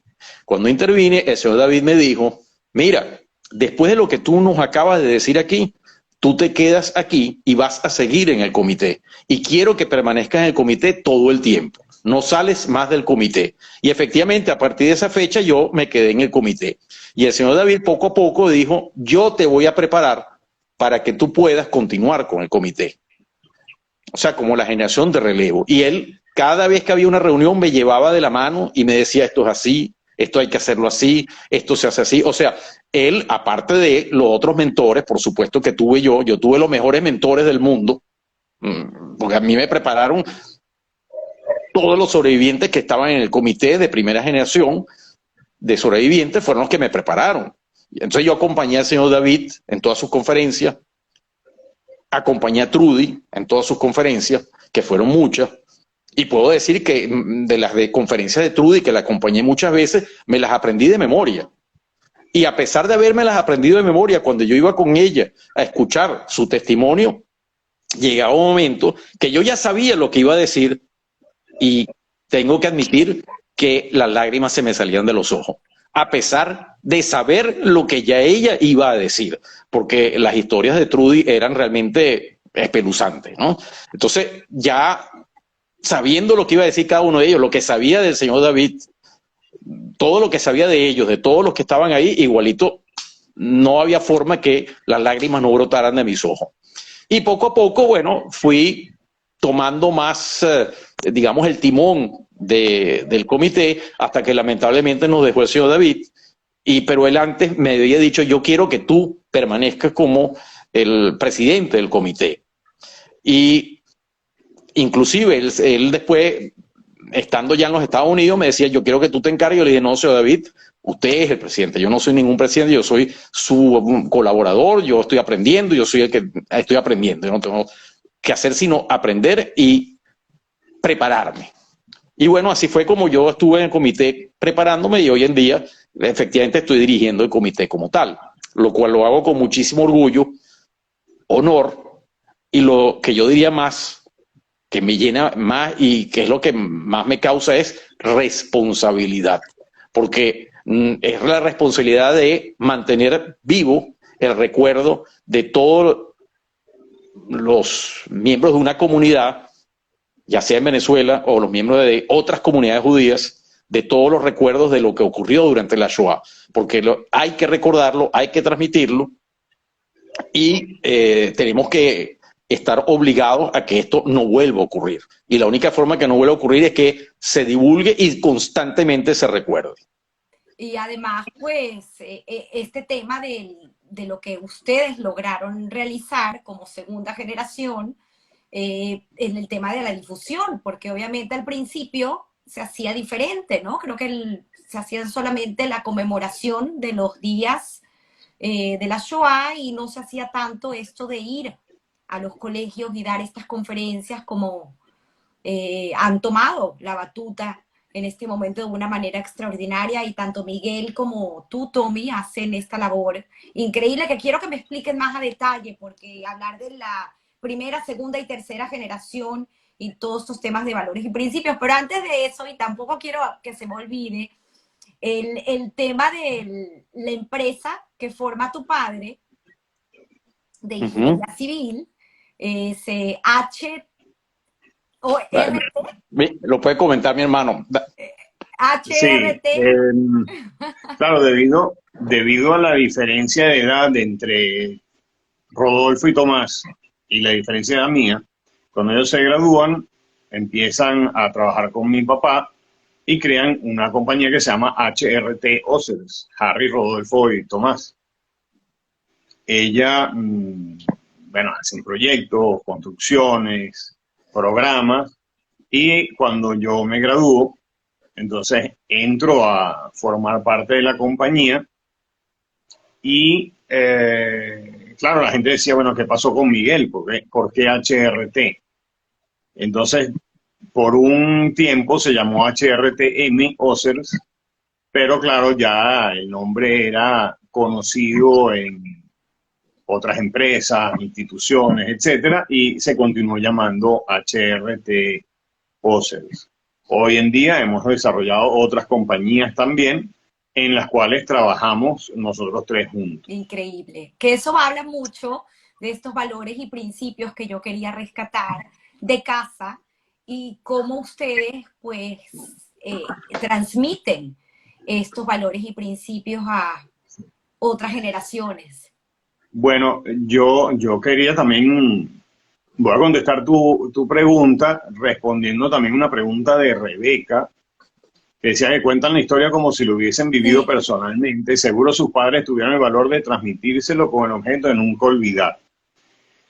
Bueno, realmente, y por eso ahí entra lo que planteas de la generación. La primera generación de sobrevivientes se le llama a aquellas personas que estuvieron en un campo de concentración, estuvieron durante la guerra en Europa o emigraron debido a la guerra en Europa. La segunda generación de sobrevivientes son sus hijos, hijos o nietos. Y es donde entramos nosotros, Rodolfo, Tomás y yo. Y nosotros le llamamos un poco que es la generación del silencio, porque había recién terminado la guerra, las personas, los sobrevivientes, buscaban crear una familia, formar una familia, y estaban más preocupados por formar la familia que por hablar lo que sucedió en el Holocausto. Indirectamente sí recibíamos algunas informaciones y sobre todo el comportamiento en la mesa. En mi casa era prohibido devolver un plato con comida a la cocina, porque, bueno, tenías comida, tú te sirves lo que vas a comer. Y cuando nosotros decíamos, no, eso no me gusta, no tengo hambre, siempre venía la coletilla, tú no sabes lo que es tener hambre. Y así con otras cosas, respetar los valores, por ejemplo, tener siempre los documentos al día, tener siempre algún efectivo por si hay alguna emergencia. Pero realmente no nos hablaban directamente de lo que fue su vivencia en el campo de concentración durante la guerra. No es sino hasta que los nietos, los hijos de Tomás y de Rodolfo, entran al colegio comunitario y comienzan a ver el programa de Buscando tus Raíces, es que son ellos, la tercera generación de sobrevivientes, los que empiezan a hablar con los abuelos y preguntarle, mira, ¿cómo fue? Estoy haciendo un trabajo para el colegio, ¿cuándo naciste tú? ¿Dónde viviste? ¿Cuántos hermanos eran? Ahí nos enteramos que prácticamente los nombres de cada uno tienen un significado porque representan, bueno, Rodolfo es en nombre de mi abuelo Rudolf y así otros nombres. ¿Y Tommy, uno de los presidentes?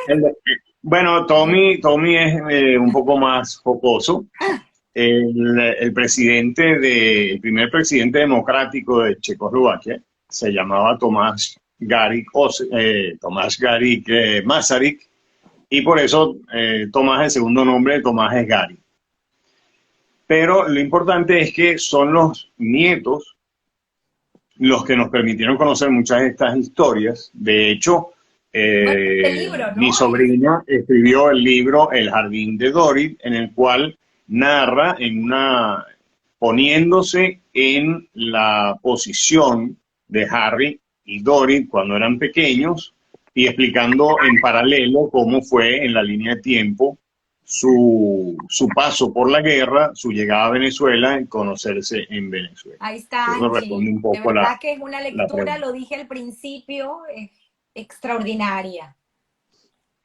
Y después finalmente está la cuarta generación de sobrevivientes, que son los bisnietos.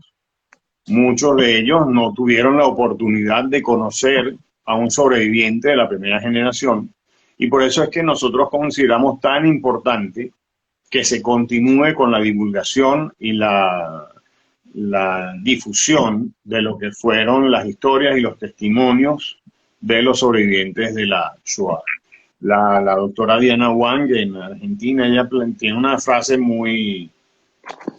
a mí me gusta mucho, que es que cualquier persona que escucha el testimonio de un sobreviviente se convierte en un testigo de la Shoah.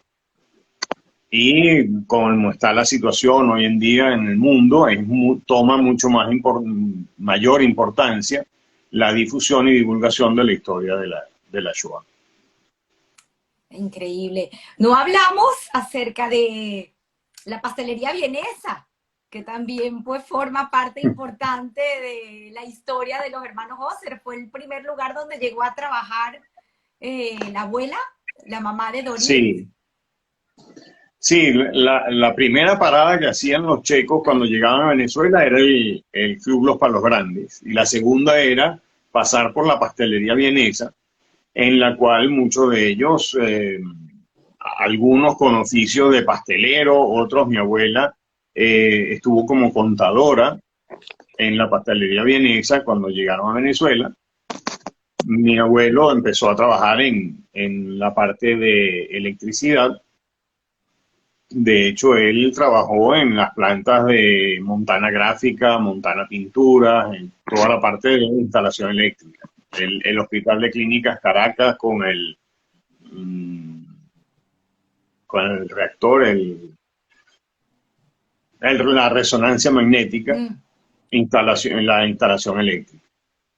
Entonces, cada uno pasaba por la pastelería vienesa y de ahí hasta que estuvieran en una posición de, bien sea, crear su propia compañía o su propio puesto de trabajo. Increíble, increíble el trabajo que realizan. Y como esto se trata de historia, Tommy, por favor, quiero que también me cuentes esta historia que aprendí hoy, porque no la sabía, pero me parece fascinante cómo esta ayuda de los checos es constante y la ayuda de todos los judíos en el mundo, que siempre pues vemos la forma de cómo podemos dar una mano, del bailarín de Holiday on Ice. Ah, sí. Me encantó. Sí, esa es una historia muy, muy bonita. Uno de los Birkenau Boys, de los 100 que fueron seleccionados por Mengele, es Ota Furt, que en paz descanse, ya no vive, murió. Perdón, por cierto, me preguntaron dónde se puede ver el documental. El documental está en YouTube. Y si ponen Birkenau Boys, creo que es The Lost Childhood, The Lost Child, lo consiguen. Él, bueno, volviendo, el Ota Furt fue muy amigo de nuestro padre, y él vivía en la Checoslovaquia todavía, y estaba a cargo de hacer el hielo para la compañía Holiday on Ice en todas sus, digamos, giras que hacían alrededor del mundo. Y dio la casualidad que en una de esas tantas oportunidades, cuestiones de la vida, hubo un evento de Holiday on Ice en Venezuela. Y estando en Venezuela, Ota Furt sabía que mi padre está en Venezuela y se comunicaron. Y a raíz de eso se volvieron a ver, no sé después de cuántos años, y fuimos a Holiday on Ice. En Holiday on Ice, este caballero Ota Furt, uno de los Birkenau Boys, hacía, además del hielo, la parte de fotografía de los personajes que participaban, de los artistas. Y ahí fue donde él me enseñó fotografía a mí. Yo aprendí fotografía de la mano de Ota Furt. Y teníamos la particularidad de quedarnos luego de las funciones, que eran altas horas de la noche, toda la pista era para nosotros y los bailarines bailaban para nosotros, los patinadores, perdón, bailaban para nosotros, hacíamos la foto de los grupos, hacíamos la foto de todo lo que representaba los personajes de Holiday on Ice. Y luego mi papá le ayudó a Ota para que se quedara en Venezuela. Y efectivamente él se quedó en Venezuela, lo ayudó, y él terminó trabajando con mi abuelo en la parte eléctrica. Y dentro de esa parte eléctrica, por cierto, estaba con el grupo Montana, que tiene la relación con todo lo que es el grupo Montano, con Hans. Entonces, de ahí viene también otra unión hacia allá. Bueno, quizás los oyentes no les cuesta un poquito interpretar qué es lo que quiere decir que se quedó. Cuando venía Holiday on Ice en la gira, venía como una agrupación de Checoslovaquia y tenían prohibido, o sea, no podían dejar el bloque soviético. Entonces, cuando él dice que se quedó, es prácticamente se escapó de Checoslovaquia. Desertar, ¿no? Y por eso era importante que en uno de los viajes se planificó y en el siguiente viaje él ya tenía todo preparado para quedarse, o sea, desertar de alguna forma, no sé cómo es que se dice, pero quedarse en Venezuela, escaparse de Checoslovaquia. Increíbles historias. De verdad que el trabajo que ustedes realizan y en familia, porque valores aprendidos en casa de una manera extraordinaria. Tu padre y tu madre, un legado maravilloso que dejaron para Venezuela y que ustedes siguen hoy en día realizando. Y este trabajo tan importante de transmitir el tema del holocausto para que no vuelva a suceder. Una de las preguntas que a mí me hacen, y que se los comenté también fuera de cámara, es si voy a volver a hablar del holocausto en historias que contar. Y yo contesto, es la historia de cada persona y la historia no se puede cambiar. ¿A ustedes les hacen también las preguntas de por qué seguir y recordando hablar del holocausto? No sé quién quiere contestar de los dos. Bueno, yo lo planteo de la siguiente forma. Nosotros, como judíos, somos, como pueblo judío, somos conocidos por el pueblo del libro. Y nosotros tenemos otra festividad en la cual nos corresponde hablar todos los años sobre lo sucedido, que es Pesaj. Es una situación que afectó a todo el pueblo judío, fue su liberación, y yo veo un paralelismo entre lo que fue la Shoah, en la cual se buscó destruir al pueblo judío, y finalmente el pueblo judío salió airoso, salió victorioso y pudo continuar con sus festividades, sus tradiciones, sus culturas. Considero que es igual de importante seguir transmitiendo y divulgando esa información. es prácticamente considero que es prácticamente una obligación. Por un lado, las personas que conocen la historia, tienen algún familiar, continuar divulgándola, y aquellas personas que no tuvieron un familiar que pasó por la Shoah, estudiar y aprender cada una de esas historias y vivencias que son las que ayudan a que el pueblo judío continúe hoy de la forma como está continuando. Mi papá muchas veces decía, o muchas veces nos preguntan en las charlas que damos, que si nosotros no tenemos rencor, no buscamos venganza.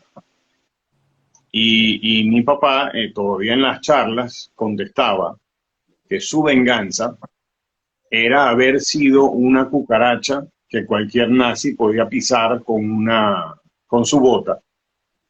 Y hoy en día de esa cucaracha salieron 3 hijos, salieron 2, 3, 4, 5 nietos y un número de bisnietos que continúan formando y desarrollando el pueblo judío. ¡Wow! ¡Qué fuerte! ¿Y con qué te encuentras, Tommy, cuando das estas charlas en colegios de no judíos y que se sorprenden muchas veces con los relatos? Tienes también esta historia, ya para ir cerrando, pero creo que es importante decirlo, porque hay mucha desinformación, hay mucho desconocimiento, y creo que la labor de ustedes y la labor de cada uno de nosotros, y Claudia Starosta, que me acompañó, gracias Claudia por apoyar en un programa donde ella también escribió un libro acerca de la historia de su familia. Dice, continuar porque aún hay gente que lo niega. Es que es así, hay gente que piensa que esto no sucedió y que fue una fantasía. ¿Con qué te has encontrado tú en estos colegios, Tommy? Bueno, yo me he encontrado, una de las cosas que más me ha llenado a mí es que estando en un museo en Caracas de arte, la gente que me conoce se me acercó y me preguntó que le contara historias del Holocausto, testimonios de nuestros padres. Y yo empecé a relatarle alguno que otro evento del Holocausto, de la Shoah, y se acercó un muchacho joven, muy joven, a escuchar. Y estuvo escuchando y me dijo, mire, a mí me gustaría como proyecto de sexto grado del colegio hacer un recuento del Holocausto, estudiar el Holocausto y hacer algo sobre el Holocausto. Y me preguntó, ¿usted me ayudaría si yo hago ese proyecto? Y yo le dije, con mucho gusto, si tú quieres, yo te ayudo a hacer ese proyecto. Yo creía que eso había terminado ahí, en que, bueno, como hay tantas cosas que se dicen, y resulta ser que le doy mi teléfono, todo, y efectivamente me llamó para hacer el proyecto. El proyecto se hizo y me dijo, lo tiene que presentar en fecha tal, que si yo iría a ver el proyecto, como lo presente. Yo le dije, mire, yo hago algo más por ti. Si tú haces y logras que el colegio me permita, yo doy una conferencia ese día y acompaño tu proyecto de una conferencia de un testimonio. Y él me contestó con estas palabras, ¿usted haría eso por mí?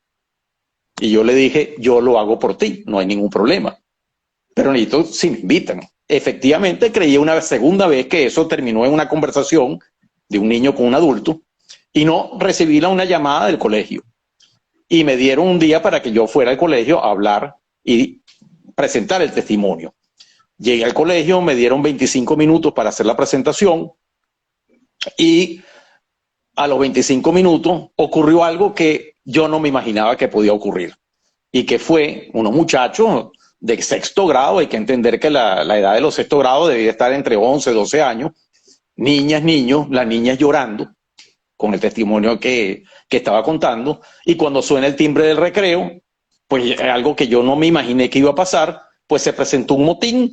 Los niñitos le dijeron a la maestra, nosotros no vamos a ningún recreo, nosotros queremos oír cómo termina la historia, porque yo estaba contando la historia de Harry Osers, cómo termina la historia de Harry Osers. Y la maestra dijo, no, esto no es así, tiene recreo, usted se tiene que ir, ya eran 25 minutos. Total que el motín fue tal que la maestra le dijo, bueno, bajen el recreo y el profesor seguirá contando a su regreso. Efectivamente fue así, regresé y estando ya de regreso, la conferencia duró 3 horas. Los niños de 12 y 11 años estuvieron escuchando por espacio de 3 horas lo que yo tenía que decirles, porque no es que yo quería hacer que fuera 3 horas, ellos querían más y más y más. Ellos no querían que terminara. Y cuando terminó, uno de los niños presentes se me acercó y me dijo, estoy muy feliz de haber escuchado hoy todo lo que usted nos dijo, pero lo que más me hace feliz es que conocí a un judío. Qué increíbles historias. La verdad que nos pintan con cuernos. Sí, Eso es sí. una realidad en España aún, el Bueno, día de hoy. sin ir tan lejos, mi mamá en Venezuela, en una ocasión había una muchacha de servicio que estaba trabajando en la casa y cuando se enteró que nosotros éramos judíos, prácticamente tuvo que llamar a una monja para que le explicara que no, que nosotros no tenemos cuernos, pues precisamente lo que decía era lo de los cuernos. Es decir, tuvo que llamar a una monja para que le explicara que los judíos no son lo que pintan.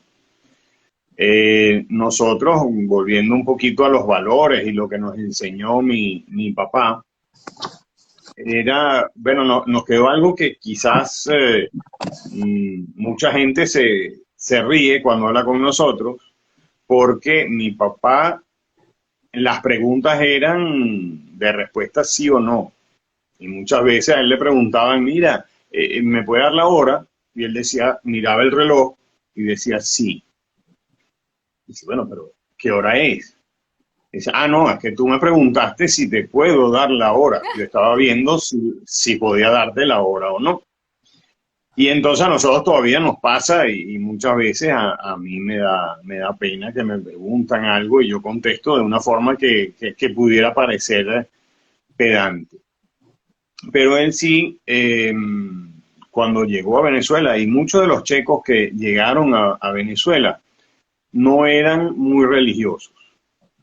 Eso fue uno de los motivos por el cual nosotros no fuimos a colegio comunitario, aunque sí estudiamos la parte de religión, todos hicimos nuestro bar mitzvah y en la casa se respetaban, o sea, practicaban las fechas más importantes. Y nos enseñó que debemos ayudar al prójimo. Y ese en parte es el motivo por el cual nosotros hemos dedicado la cantidad de tiempo que dedicamos a organizaciones tanto comunitarias como no comunitarias que tienen que ver con el apoyo a la comunidad. Espacio Ana Tomás Frank, tengo entendido. con el espacio Ana Frank, Tomás es presidente de Yad Vashem, Rodolfo era director ejecutivo de la ORT, fue presidente de la Benebrit, yo fui vicepresidente de Benebrit y soy vicepresidente de la Asociación Venezolana Checa, estoy en la Asociación de Exalumnos en Santo León de Caracas. Siempre se nos orientó a que debemos destinar una parte de nuestro tiempo a ayudar a los demás. Es la mejor forma de sentirse bien con uno mismo y creo que tu padre y tu madre se los enseñaron y ética. De eso se trata el programa y entender de dónde vienen. Y pues obviamente, como lo decimos, vienen de casa. Es el primer lugar donde nos encontramos.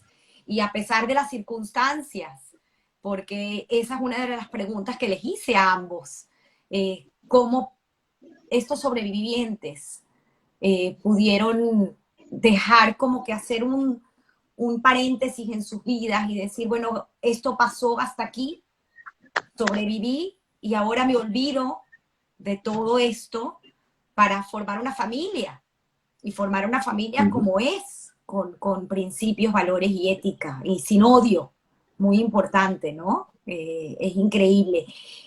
La pregunta que hago, y ahorita voy a proceder a leer pues los comentarios de las personas que nos han dejado, pero esta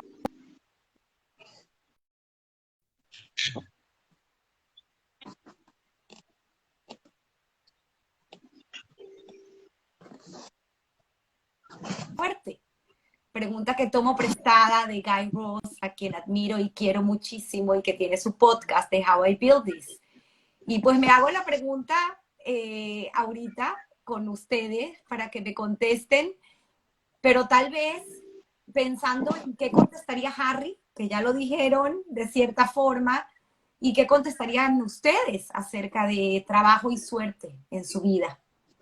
Trabajo o suerte.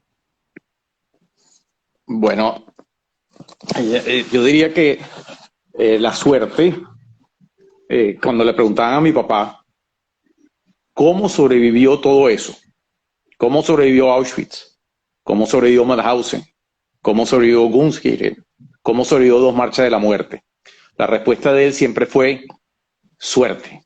No había otra forma de sobrevivir si no era suerte. Y él decía, dentro de su forma de ser, que si bien fue suerte, a la suerte había que ayudarla un poquito. Y que eso fue lo que él hizo en el campo de exterminio de Auschwitz, cuando fue llamado a una selección de Mengele, y él tenía una barrita en donde los niños que tenían una estatura por debajo de la barrita, de la línea que él consideraba una estatura X para él, correcta, porque si no, no servían para trabajo ni para nada, iban a la cámara de gas. Él sabía y se percató de eso, y entonces cuando él fue a la barrita, él automáticamente se dio cuenta que si estaba por debajo de la barrita iba a ir a la cámara de gas. Así que se hincó en los pies como pudo, sin que se viera, haciendo todo tipo de artimaña para llegar al tope de la barrita. Y él decía que al haber llegado a la barrita no fue para la cámara de gas, y por lo tanto él le ayudó ahí a la suerte, porque no había otra forma de sobrevivir eso. Y lo otro es que él decía que cuando le preguntaban cómo era la cuestión de la suerte, él tenía una forma de decirlo, y él decía que si uno quiere ganarse una lotería, ¿cómo se hace? Bueno, lo primero que hay que hacer es comprar el ticket, y él ya había comprado todos los tickets. Después, una vez que uno tiene el ticket, ¿qué es lo que tiene que hacer? Pues ya no tienes que hacer nada. Ahora tienes que tener suerte que te salga tu número. Y si te sale tu número, ganaste la lotería. Entonces, él decía siempre, él compró todos los tickets de todos los campos, estuvo en los campos, pero tuvo la suerte de sacar la lotería y poder sobrevivir. Y que siempre hay que considerar que muchas cosas suceden. Y nosotros aprendimos que debe ser así. Wow.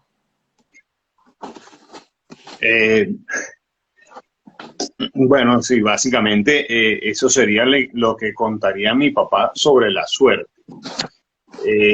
A él tenía que saber cuándo convenía hacerse pasar por más pequeño o cuánto pasar por más grande. O el tema del número, eso ¿no? lo ves. Eso no lo contamos, el tema del número que se podía leer en ambas direcciones. Sí, sí, el número de él, 169086, es un número que se puede leer visto verticalmente o horizontalmente, y también representa un número, aunque es diferente. Porque muchas personas no lo saben, no tienen por qué saberlo, que el número se escribía no para que lo leyera la persona, sino para que lo leyera el guardia enfrente del cual está pasando. ¿Verdad? Así es como se lee correctamente el número. Aprovecho también informarlo como parte de educación. El único campo donde se tatuaba el número fue Auschwitz, porque en los demás campos sencillamente tenían bien sea un número en el uniforme, una plaquita como una especie de brazalete en los diferentes campos. ¿Y qué es lo que pasaba con Auschwitz? Bueno, que a las personas le quitaban la ropa y luego iban a la cámara de gas. ¿Cómo hacías para saber cuáles eran las personas que salen de la cámara de gas? ¿Cómo lo verificas? Si se quitaron la ropa donde tenían pegado el número o se quitaron el brazalete donde lo tenían anotado. Y por eso era importante en Auschwitz tatuar el número. como preguntaste tú también un poquito sobre cómo fue ese retorno a la vida luego de el campo de concentración y formar una familia. Tú tienes el libro de Angie y sería bonito si pudieras leer en la parte de atrás está la despedida que hace mi mamá, le hace a su prima cuando ella emigra de la República Checa y ella básicamente le dice, olvídate del ayer, aguanta el día de hoy y no tengas miedo por el mañana. Ese es el mensaje que ella le transmite, como diciendo, tenemos que dejar pasar lo que pasó, formar nuestra familia, y luego, más adelante, ella en el mismo libro dice, ya formamos una familia, ya está encaminado, tenemos nuestro trabajo estable, ya es hora de empezar a contar lo que sucedió. Wow. Y yo también quería, porque no lo puedo dejar pasar, las palabras de nuestro padre cuando leyó el libro escrito por nuestra sobrina Angie Ossers, esa es la hija de Rodolfo, que me quiero permitir leer si lo logro leer. Lo que viví en mi juventud fue una experiencia que me convirtió en una persona muy dura. Siempre pude y estuve dispuesto a contar con detalle al que quisiera escuchar todo lo que ocurrió antes, durante y después del campo de concentración. Pero solo ahora, cuando leí el libro de Angie sobre mi vida y la de Doris durante el Holocausto, escrito con sus propias palabras, fue que pude derramar la primera lágrima por lo que nos sucedió. Harry Ossers. Wow. Gracias por leerlo y compartirlo. Preguntan dónde se puede conseguir el libro. Angie, tienes el deber de volver a sacar una edición y colocarla en Amazon para que tantos más puedan leer la historia. No sé si se consigue en Caracas aún. Bueno, en Amazon está en Kindle, se puede adquirir por el Kindle en español y próximamente se va a sacar la versión en inglés. Se llama El Jardín de Dorit, que es El Jardín de Dorit. Que también tiene una historia. Tu mamá, muy jovencita, cuando vivían todavía en Praga, arrancó las flores del jardín de un oficial de la SS y tremenda regañada que recibió. Es correcto, es correcto. A ella le encantaban las flores en Caracas. En la casa tenía un jardín muy bonito con orquídeas y flores. Y ella de pequeña estuvieron frente a un campo, la barraca del jefe en Terezín, no fue en Praga. Y ella sencillamente un día amaneció con unas flores bonitas y ella recogió las flores. Y cuando mi abuela vio las flores, le dijo, bota las flores rápido para que nadie sepa que fue de aquí que arrancaron las fotos del jefe del campo. Y de ahí, en parte, surge el nombre del libro.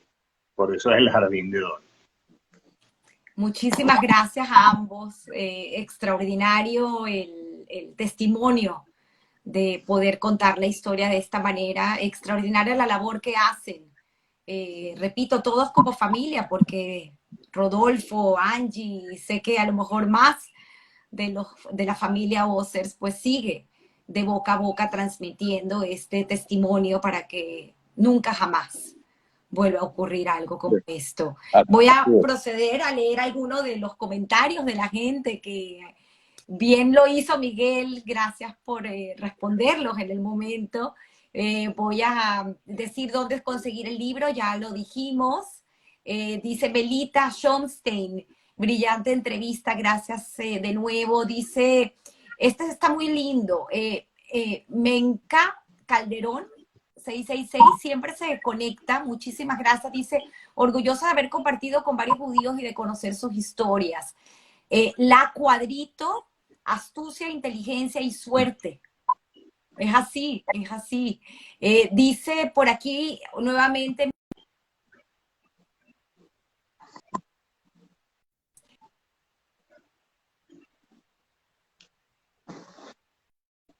cuando dan su mano amiga. Qué bonito, qué bonitas palabras. Muchísimas gracias. Mi mamá, Nona Casab, que por cierto nació en el mismo año de tu padre, 1929. Besos, mami. Gracias por escuchar. Dice por aquí, tractorcito,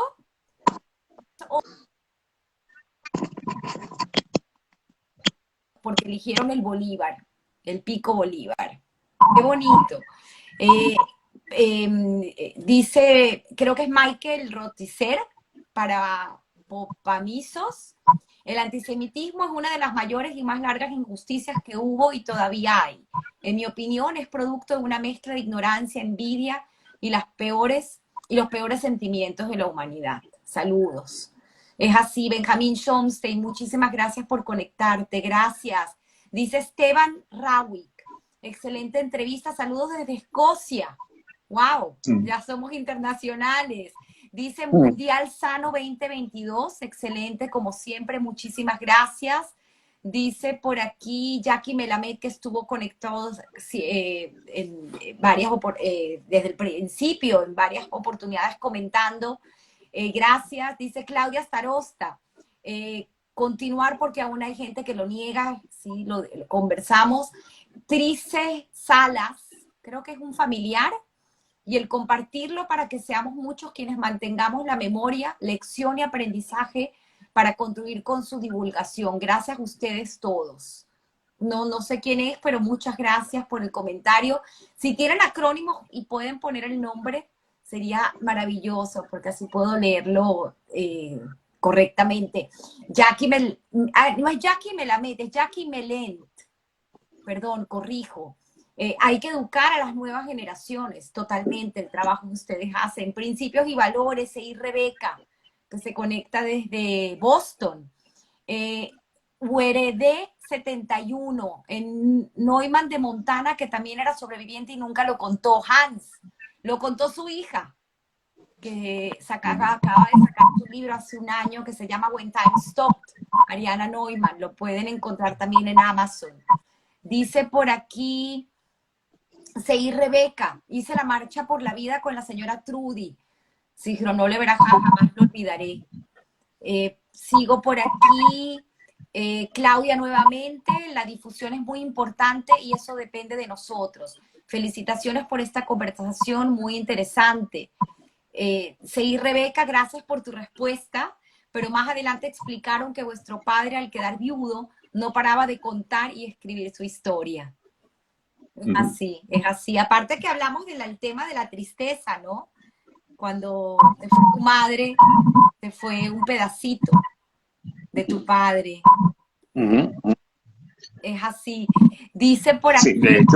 Sí, de hecho cuando murió mi mamá, él estaba muy decaído, deprimido. Yo quería que él fuera o en un viaje conmigo a Europa como para, no sé, que olvide un poquito y vea cosas diferentes, y él no quería, él decía que él no iba a ir, él ya no iba a viajar más.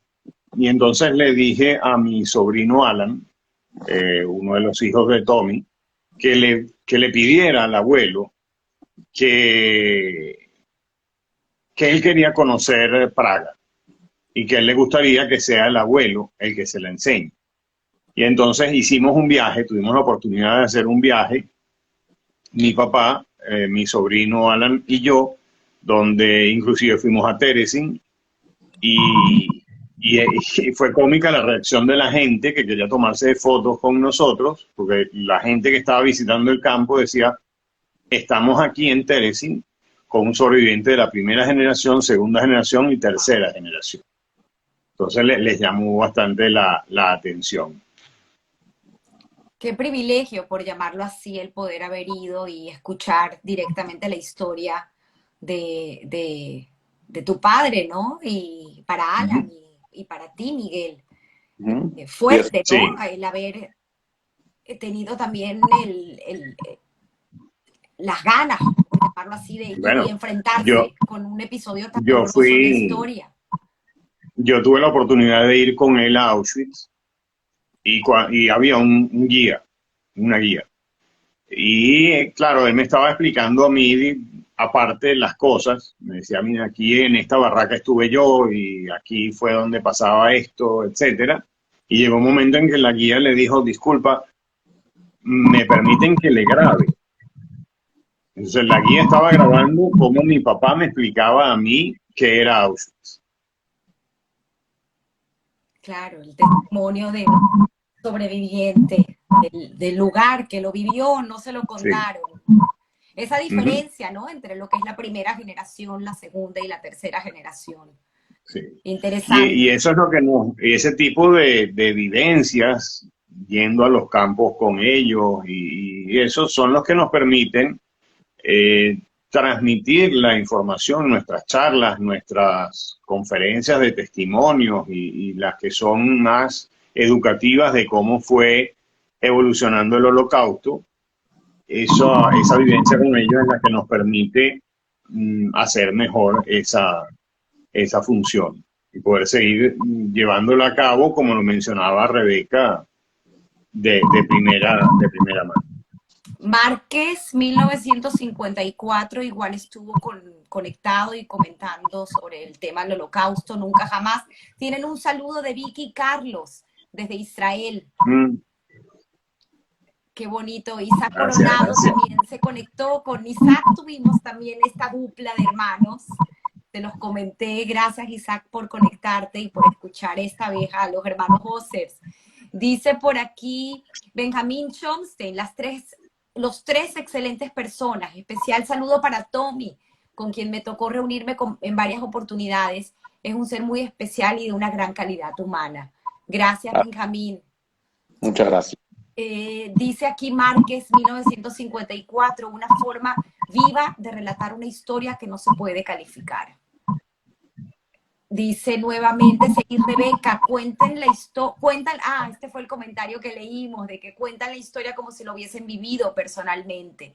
Seguramente sus padres tuvieron el valor de transmitírselos con el objetivo de nunca olvidar. Así es como debe estar transmitido. Katz Dora, Adalberto, creo que fue quien nació también en Berno, el esposo de Dora, Crema Paraíso. Tuvimos a Dora en el Ujú. programa, el papá y la mamá de Anita Katz.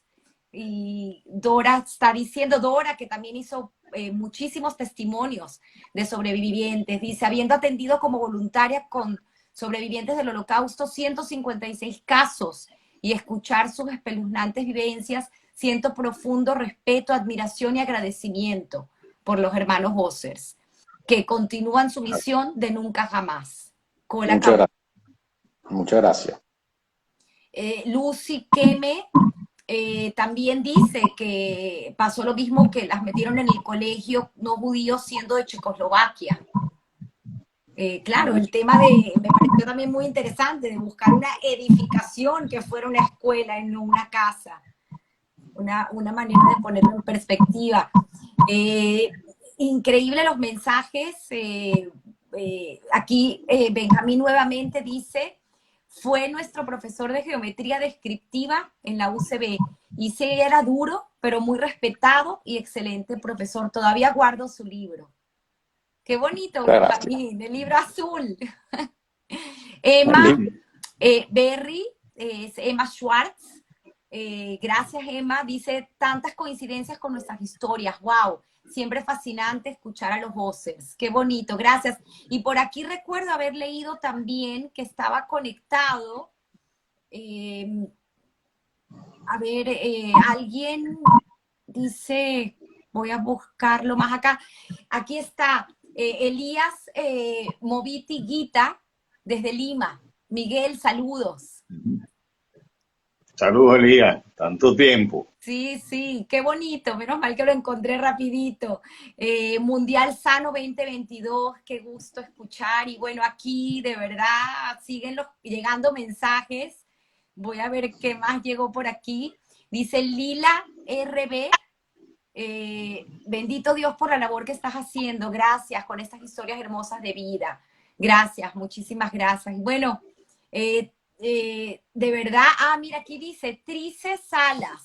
Soy Beatriz Narváez del Colegio Santiago de León de Caracas y del grupo Saber en Sabir, quien ha tenido el grato honor de conocer y compartir muchos testimonios y enseñanzas de Miguel Ossers. Gracias. Por sugerencia de mi madre, fui a Praga de luna de miel. Quedé enamorada de su gente, su comida, su historia y sus paisajes. Chévere, chévere. Wow, Muchas gracias. bonito, qué bonito. Bueno, les recomiendo que busquen en YouTube a los hermanos Sí. Ossers en esta clase que dieron de comida checa. De verdad que es fascinante porque ver a unos ingenieros haciendo receta de cocina fue un poco jocoso, ¿no? Sí. Sí. Y por favor, les dejo el espacio para que se despidan. Como siempre digo, todos tenemos una historia que contar. Agradecida por haber estado el día de hoy en el programa. Los que no hayan podido ver el programa en vivo, el mismo estará en las plataformas de YouTube y en audio en Spotify y en Apple Podcast. Agradecida siempre y por favor la tribuna para que se despidan de esa audiencia. Gracias. Feliz domingo a todos. Cuentan. Miguel. Bueno, muchísimas gracias por este espacio y darnos la oportunidad de compartir con un mayor número de personas nuestra vivencia, la historia de nuestra familia, y estamos a la orden para cualquier información que quieran preguntarnos, bien sea de los checos, del holocausto, del colegio. Con mucho gusto estamos abiertos a continuar con esta misión de divulgación. Sí, bueno, efectivamente, muchísimas gracias a ti, Tamara, por habernos permitido una vez más contar las historias de nuestros padres. Siempre es importante, muy importante, y permite que muchas personas estén enteradas de lo que ocurrió durante el Holocausto, durante la Shoah, y esto es un medio por el cual se puede hacer eso, y cumple con el nunca jamás. Y además llegar a muchas personas que algunas las conocemos, otras no las conocemos, nos permite llegar a aquellas que conocemos, que no hemos hablado con ellos de hace algún tiempo. Es una maravilla poderlos ver sus escritos, y efectivamente, como dice Miguel, estamos abiertos a cualquier llamado para poder divulgar en cualquier ente, digamos, los colegios, que sea importante llevar este mensaje de lo ocurrido durante el Holocausto y de las historias que poco a poco están pasando a manos de la segunda generación, y ya estamos formando la tercera generación, porque esto debe continuar de generación en generación para que no se pierda en el tiempo. Entonces, bueno, nuevamente muchísimas gracias a ti, muchísimas gracias a todos los que nos escucharon. Muy importante sus mensajes, de verdad maravillosos, y muchísimas gracias a todos. Tengo que seguir leyendo. Lalo Good, muy interesante. Jóvenes, hay que contar y contar. Gracias, Lalo.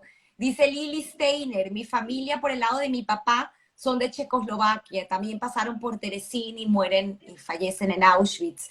Dice Yolanda Ossers, Rodolfo, gracias por estar aquí.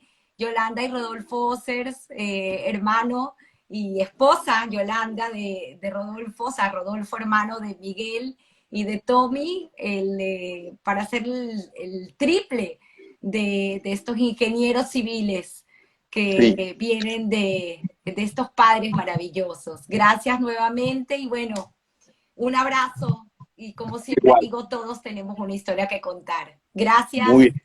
Gracias a ti. Feliz y a todos. domingo. Gracias. Ok, feliz domingo. Muchas gracias.